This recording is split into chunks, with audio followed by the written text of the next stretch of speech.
সিরাত শুধু পড়বেন না, সিরাতটাকে এই বর্তমান প্রেক্ষাপটের সাথে মেলাবেন। এখন সিরাত থেকে কিভাবে শিক্ষা নিতে হবে, এখন সিরাত থেকে আমরা কোন শিক্ষাটা নেব, কিভাবে নেব।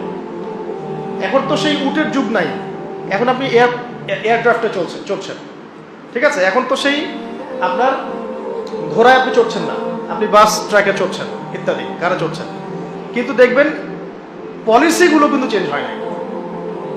প্রযুক্তি পরিবর্তন হয়েছে কিন্তু নীতি নৈতিকতা পলিসিগুলো কিন্তু চেঞ্জ হয় নাই। একই বিষয় ঘুরে ঘুরে আসবে, কিন্তু শুধু প্রযুক্তিগত পার্থক্য আর কি। যে দোয়া আপনি পড়তেন ওই সময়, ওই যুগে সাহাবীরা ঘোড়ায় উঠে বা গাধার পিঠে উঠে বা বাহনের পিঠে উঠে, ওই একই দোয়া আপনি পড়ছেন এখন প্রাইভেট কারে উঠে। মানে আপনার, যেটা আমি বোঝাতে যাচ্ছি যে পলিসি কিন্তু চেঞ্জ হয় নাই, চেঞ্জ হয়েছে কি প্রযুক্তি, অবস্থান, সময়, এতটুকু। তাহলে সিরাতের শিক্ষা কি ওই যুগে চলবে, এই যুগে চলবে না? তাহলে ওই যুগে যেভাবে সিরাত থেকে দিন প্রতিষ্ঠা হয়েছে, এই যুগেও ওইভাবেই হবে, কিন্তু হয়তো প্রযুক্তিগত কিছু পার্থক্য থাকবে, পদ্ধতিগত কিছু পার্থক্য থাকবে, সুন্নাহ থাকবে একই।